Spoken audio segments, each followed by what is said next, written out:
নমস্কার। পরিপিক ইউটিউব চ্যানেলে কৃষ্ণলীলা ধারাবাহিক পর্বে আপনাকে স্বাগত জানাই। আজকের পর্ব রাসলীলার বর্ণনা পর্ব ৩। চ্যানেলে যারা নতুন তাদের অনুরোধ জানাবো চ্যানেলটি সাবস্ক্রাইব করে কৃষ্ণলীলার ধারাবাহিক পর্বগুলি শ্রবণ করুন।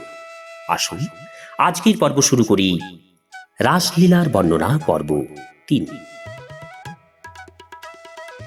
এই সম্পর্কে কেউ তর্ক করতে পারে যে শ্রীকৃষ্ণ যেহেতু পরমেশ্বর ভগবান, তাই তার কার্যকলাপও অনুসরণীয়, কিন্তু সেই প্রশ্নের উত্তরে শীল সুখদেব গোস্বামী স্পষ্টভাবে বলেছেন যে ঈশ্বরানাম অথবা পরম ঈশ্বর ইচ্ছা করলে তার নির্দেশ লঙ্ঘন করতে পারেন, কিন্তু সেটি কেবল তার পক্ষেই সম্ভব, তার অনুগামীদের পক্ষে সম্ভব নয়।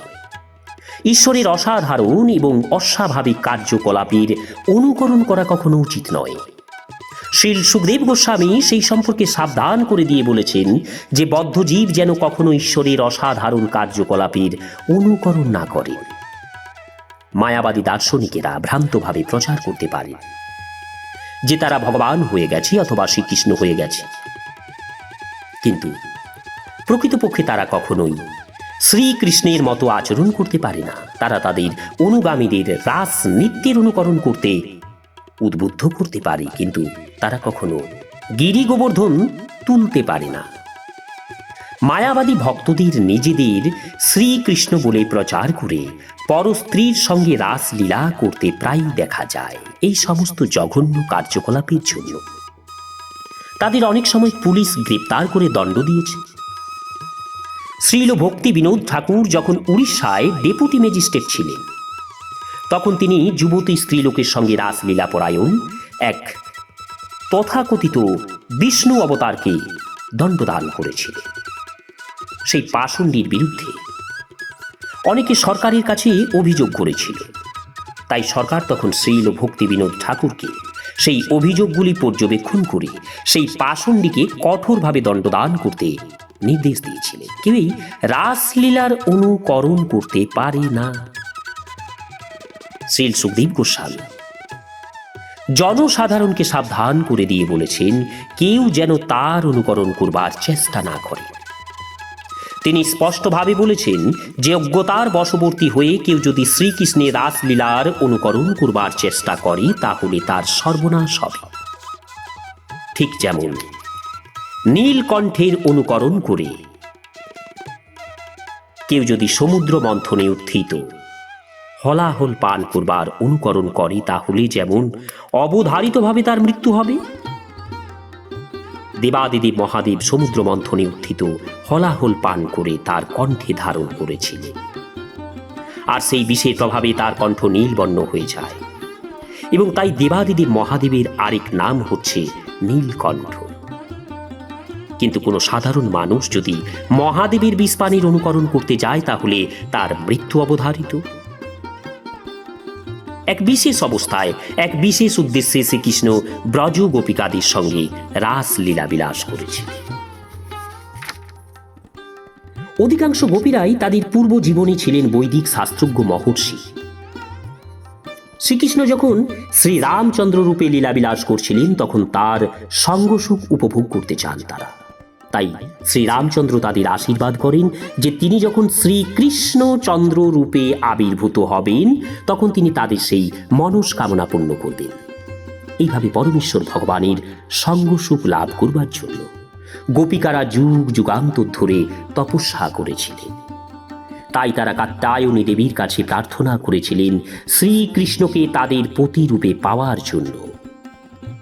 আরও অনেক পরিস্থিতিতে শ্রীকৃষ্ণ তার পরমেশ্বরত্ব প্রতিপন্ন করে দেখিয়ে গেছেন যে জড় জাগতিক বিধি নিষেধের দ্বারা তিনি বদ্ধ নন।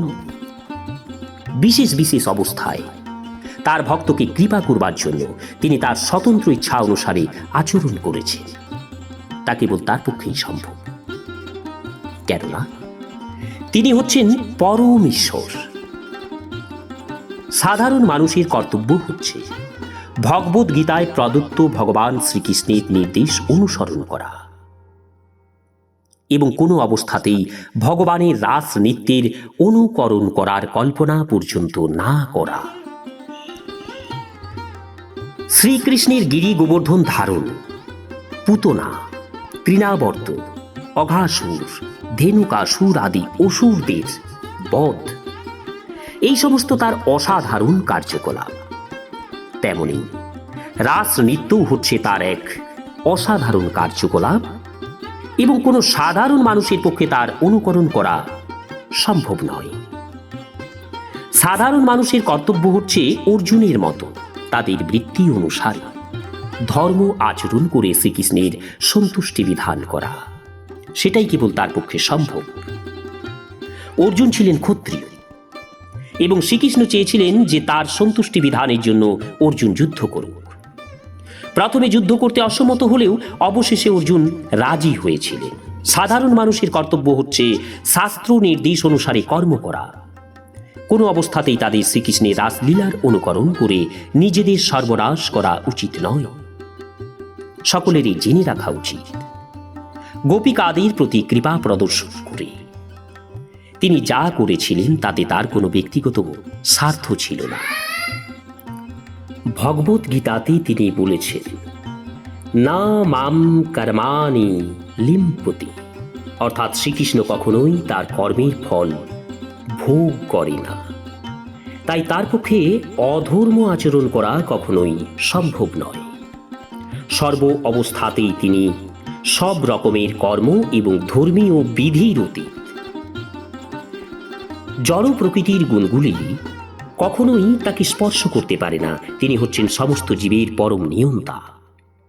পৃথিবীর মানুষ, স্বর্গের দেবতা এবং নিম্ন স্তরের জীবেরা সকলেই তার নিয়ন্ত্রণাধীন। তিনি সমস্ত জীবের এবং জড়া প্রকৃতির নিয়ন্তা। তাই তার পক্ষে ধর্ম এবং অধর্মের কোনো সম্পর্ক নেই।